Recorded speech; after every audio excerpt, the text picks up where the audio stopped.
Hoy les vamos a hablar del ciclo Ericsson-Stirling. Esta es una presentación de la Escuela Militar de Ingeniería de la carrera de Ingeniería Industrial, cuarto semestre. Los integrantes son Brighton Army Peña Ayala, Kimber Alejandra Veneros Ordóñez, Juan Mauricio Condorinina y Vanessa Condoricolque. Primeramente vamos a hablar sobre la biografía de Robert Stirling. Robert Stirling fue un reverendo quien vivió de 1790 a 1878.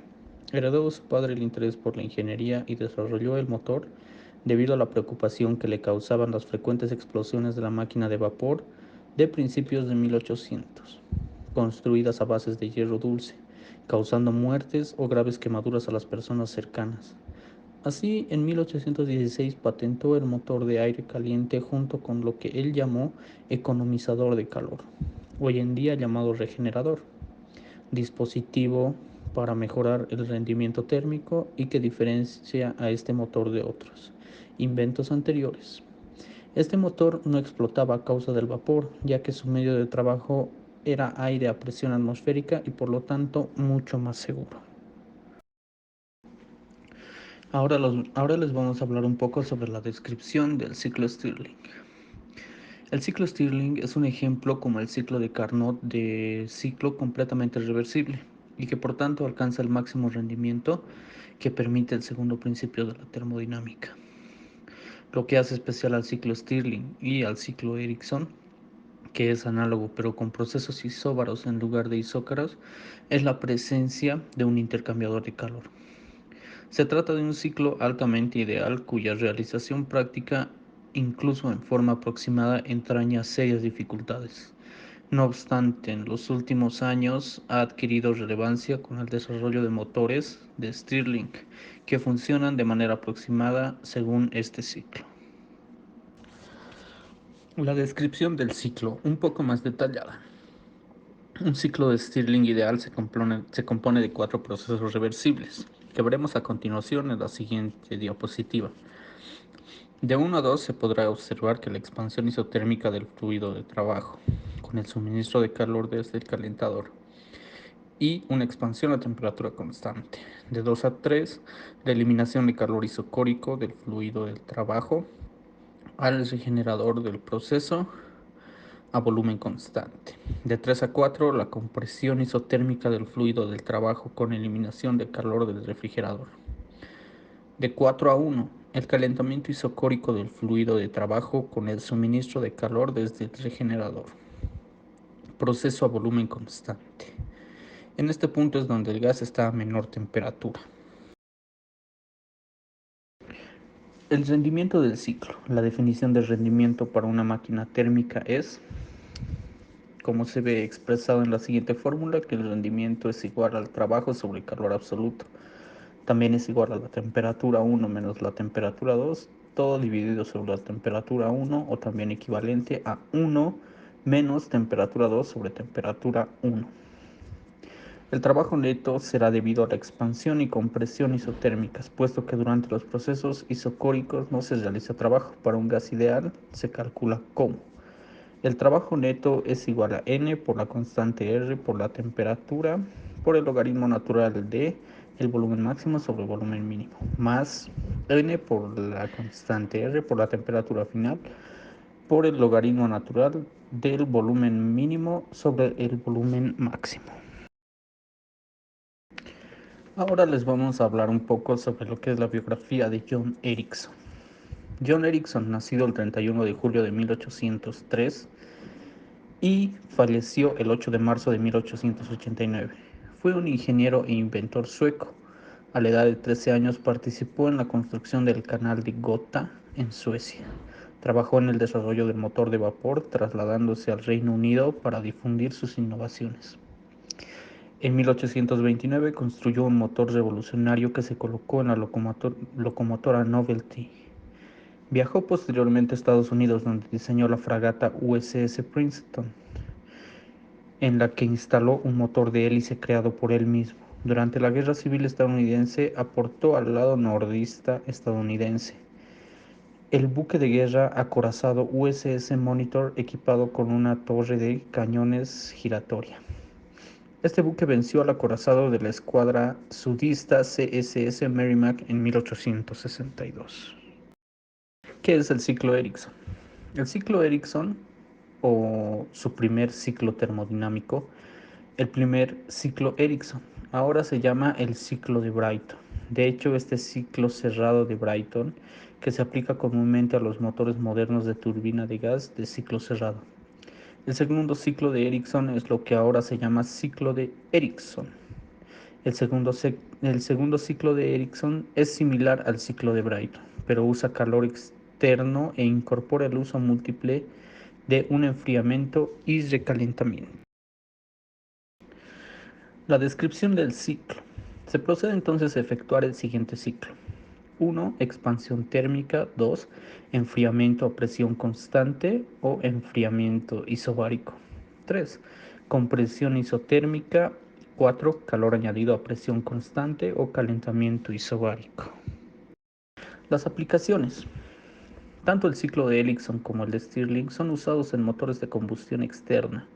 El motor de Erickson se parece mucho al de Stirling de doble acción, en el que el pistón desplazador actúa como un pistón motor. En teoría, ambos ciclos tienen un rendimiento ideal. Las posibilidades teóricas del ciclo de Erickson son lo suficientemente grandes y lo hacen interesante en aplicaciones de recuperación de la energía de los gases de escape, energía solar y otras. Un aspecto muy importante es que el volumen del recuperador no influye sobre el rendimiento del motor, a diferencia de los motores de Stirling. La necesidad de válvulas y el mayor coste pueden compensarse con un rendimiento y una potencia específica más grandes. Bueno, el enunciado de este ejercicio dice lo siguiente. Un ciclo ideal de Stirling opera con 1 kilogramo de aire entre depósitos de energía térmica a 27 y 527 grados centígrados. La presión máxima en el ciclo es de 2000 kilopascales y la presión mínima del ciclo es de 100 kilopascales. Determina el trabajo neto que se produce cada vez que se ejecuta este ciclo y la eficiencia térmica del ciclo. Para resolver el ejercicio, primeramente sacaremos de la tabla A2 nuestra CP, que es 1,005 kJ sobre kilogramo por Kelvin. Una CB, que es 0,718 kJ sobre kilogramo por Kelvin. Una R, que es igual a 0,287 kJ sobre kilogramo por Kelvin. Y una K, que es 1,4.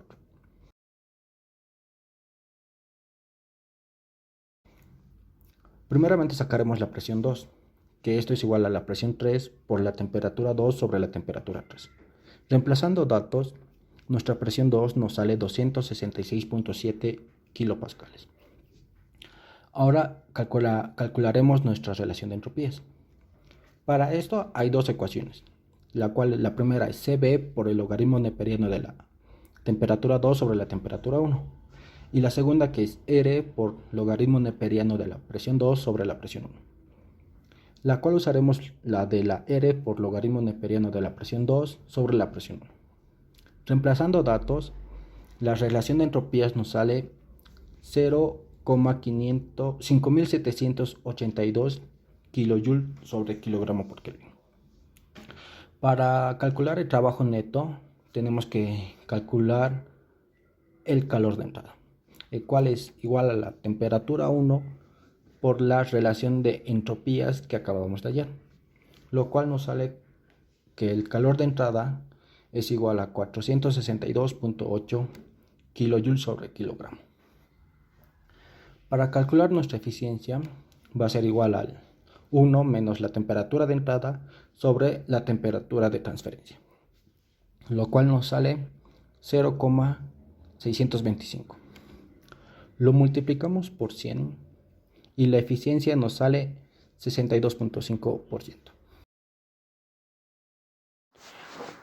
Para la demostración del ciclo Stirling vamos a utilizar un diagrama temperatura-entropía. El análisis del sistema va a estar en masa de control y en unidades de energía. El modelo va a ser un modelo ideal y la sustancia va a ser aire. Las unidades de la presión va a ser en kilopascal y de temperatura en Kelvin. Vamos a añadir un ciclo que en este caso va a ser isóbaro, isotermo. Una vez añadido el ciclo, le vamos a dar los valores correspondientes del ejercicio a cada proceso. En el proceso 1 y 2, la temperatura es constante de 800 Kelvin y la presión del proceso 2 es de 266,3 kilopascales. Del proceso 3 y 4, la temperatura es constante de 300 Kelvin y la presión del proceso 3 se mantiene constante como del proceso 2 y 3. Una vez añadido todos los procesos, nos da los valores correspondientes y el gráfico que nos muestra termógrafo. Con esto podemos sacar el trabajo neto que se produce, que en este caso nos va a dar de 740,82 kilojoules sobre kilogramo, y la eficiencia térmica del ciclo va a ser de 0,62,5, que va a ser del 62,5%, demostrando así el ejercicio en termógrafo. Para la demostración de este ciclo en el Aspen HYSYS, en la lista de componentes pusimos lo que es aire, y en el paquete de fluidos pusimos lo que es Penn Robinson, dándonos la siguiente simulación. Para este ciclo pusimos dos intercambiadores de calor, una turbina y un compresor, donde el ciclo corre del intercambiador de calor al compresor, del compresor al intercambiador de calor y de esta a la turbina. En cada uno de estos le pusimos los valores correspondientes, donde una vez insertando solo dos datos pasamos a la siguiente.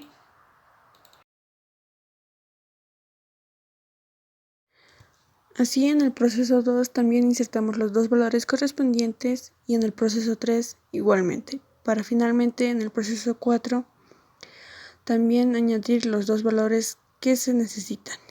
Una vez añadido todos los valores que corresponden, nos muestra en el Aspen la cintita verde, que esta nos confirma de que todos los valores fueron calculados correctamente.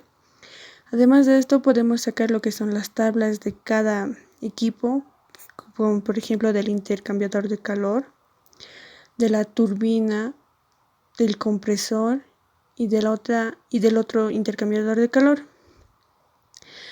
Asimismo podemos sacar lo que son las tablas de los datos que añadimos.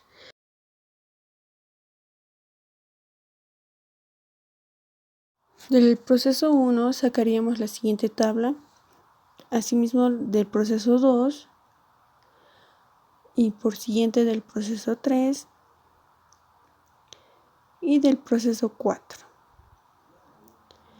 Con estas tablas podemos mostrar que el ejercicio corrió y los datos que añadimos fueron introducidos correctamente, además de que los equipos corrieron correctamente, excepción de uno por una falla de eficiencia.